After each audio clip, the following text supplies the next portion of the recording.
Hello and a very warm welcome back to Fox's Weight Watcher Kitchen. I'm Johnny Fox.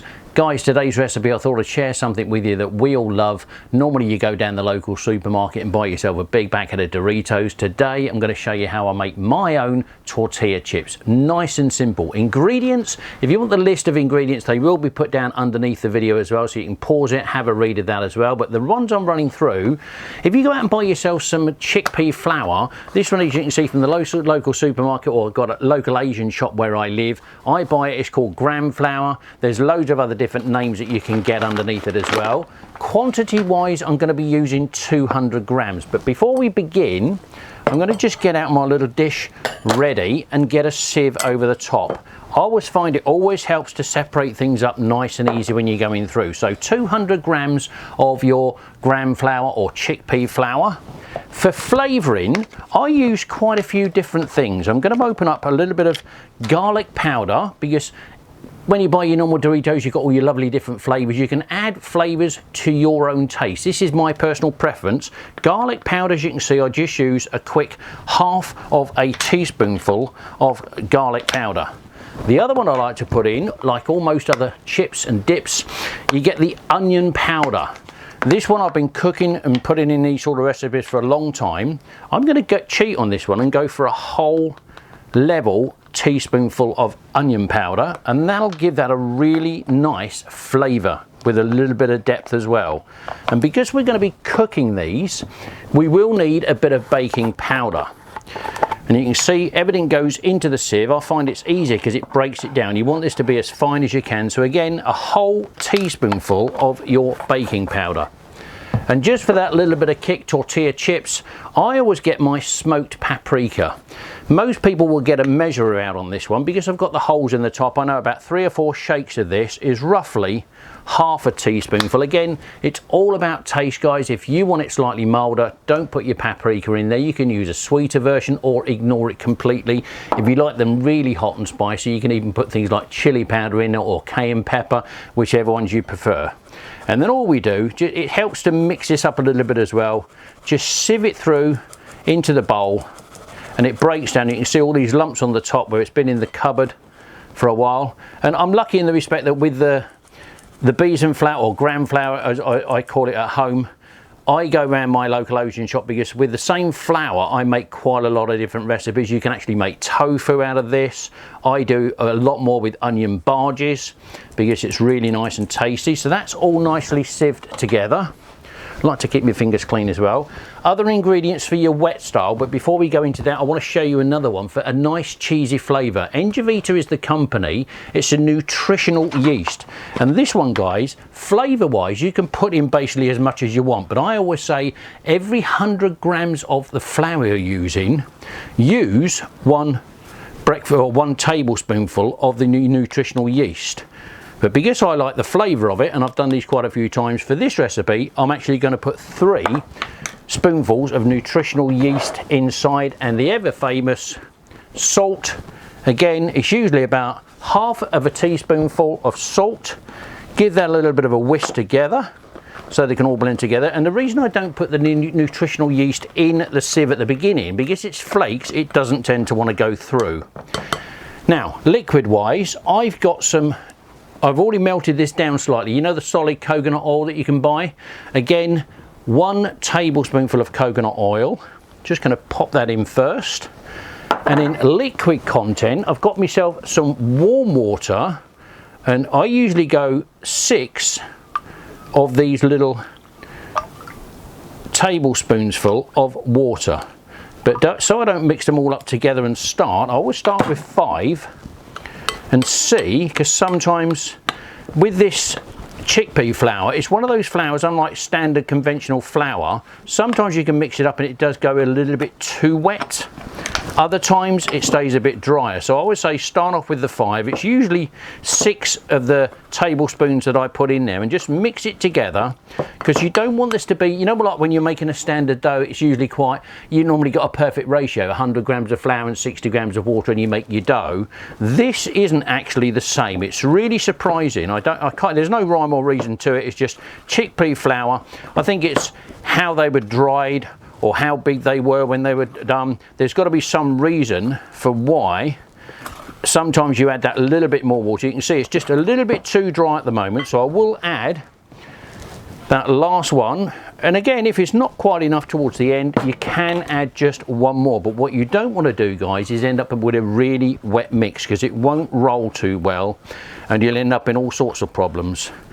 And all I'm going to do in a minute, I can feel that is starting to bind together nicely now. Just keep mixing it around in the bowl. I think that is almost there. It's starting to clump. So I will clean the spoon off at this point. And smell wise, guys, because we've got nutritional yeast and we've got onion powder in there, smell wise you'll get this as soon as you start. I know I do this on a lot of my videos as well, but smell wise, that is going to be that lovely fragrance coming together. And all we do, give it a squash with your fingers. You can see straight away it's starting to bind already, because we are making a dough. And there is another way that I do this as well. When I've done these, they come out and they're lovely and hard and crispy once they're all baked into the oven. But the other way I've tried it, because you know me, I'm always playing with recipes. Because I do a lot of hummus or hummus, don't quite know how some people pronounce it. Some people call it hummus or hummus. Because I make a lot of hummus as well, with either chickpeas or lentils or other beans, pinto beans, and different flavours of hummus, sometimes I will even use some of the cooked chickpeas, and I've tried this recipe without the flour to just get the whole chickpea in there. It is slightly more moist, so you don't need to add too much water to it. And I was finding without the coconut oil as well, or any other oil that you want to put in. Coconut oil I find is just a bit healthier for you, and you can that way, you know, when you're sort of snapping them afterwards and trying to eat them, this one, because it's a dry mix and we're just adding that bit of moisture and we're going to bake them off, they do tend to go nice and snappy and hard. If you want them to be softer, more like a Dorito, you can actually use whole chickpeas for the recipe. You can see this is almost coming together, but again, not quite soft enough. So this is where I say just play. I just get my fingers in the jug, which is just enough moisture. Give that a wipe over the top, because again, we don't want to soak this. We just want it to be moist enough to be able to roll it. And you can see now that last little bit of water. Again, it's all about trial and error with these. You can see now we've got a nice big lump of chickpea flour with all those flavours. But because I know already that there's going to be too much for me to roll out, I'm going to get my little cutter and put half of that to one side. Because now here comes the easy bit. Normally with flour, when you're making a dough and everything else, you keep it on your board or your side, flour the surface. With this, you don't do it. Get a sheet of parchment paper. I always put mine on the top and just very lightly squash it down to start with.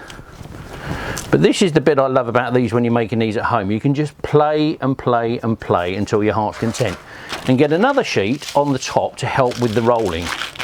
And then it doesn't end up all sticking to your fingers. So I'll give those a quick wipe before we carry on. And then you can get your rolling pin once you've squashed that down enough. And it is quite a firm mix, so then you can just give it a nice roll. You will need to put a little bit of elbow grease into there, and the good thing is it's a nice little workout, and you can see it starts to squash down quite nice. But it's one of those things that normal pastries, when you're making it, you can roll it, spin it, roll it, spin it. With this one, you'll end up moving your papers around. Sometimes I flick them over, because all we're after doing, you can see how thick this is from the finger indentation. It's still quite thick, but all we're after doing on this one is to roll it as thin as we can possibly get it. So I'm going to carry on with this for a while, get this to a nice shape, and other little tricks as well, because all I do is roll and roll and roll, and you can see that spreading around and getting thicker underneath. If I take that off, you can physically see this. Eventually you'll end up with bits that are not too square on the edges, and this is where, because I'm just playing to get the mix exactly how I want it, I want to end up with a nice straight edge. So I get a knife, there's one straight edge, and the offcut, unlike normal flour, you can't really do this.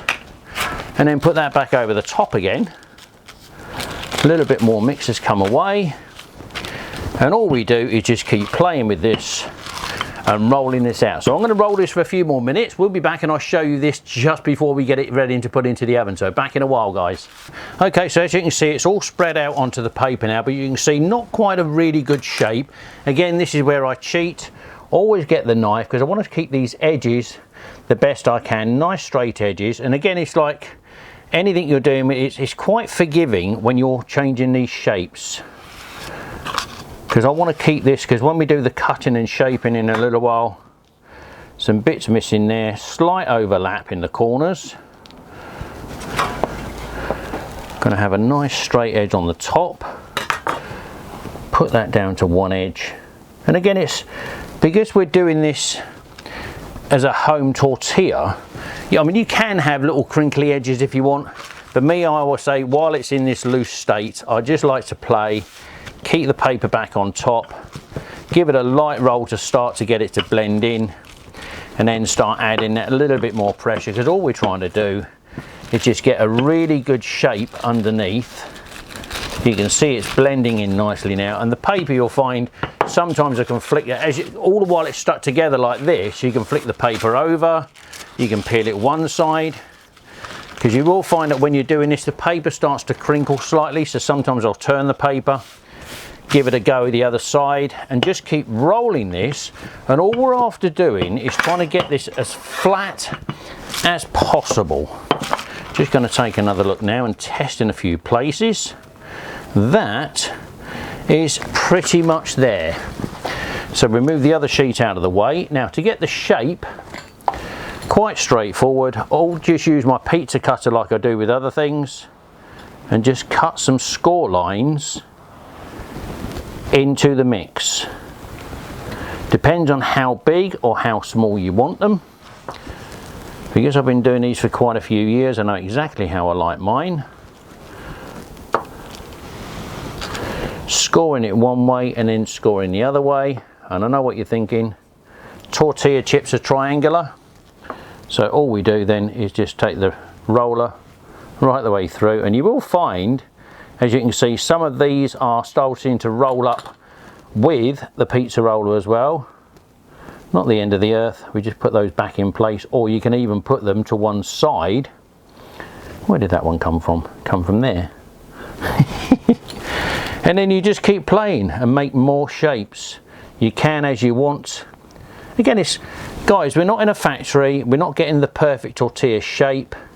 We're just after making our own shape at home, and as you can see, nice little tortilla shapes, lovely little triangles, and once they're baked up, these are really, really lovely.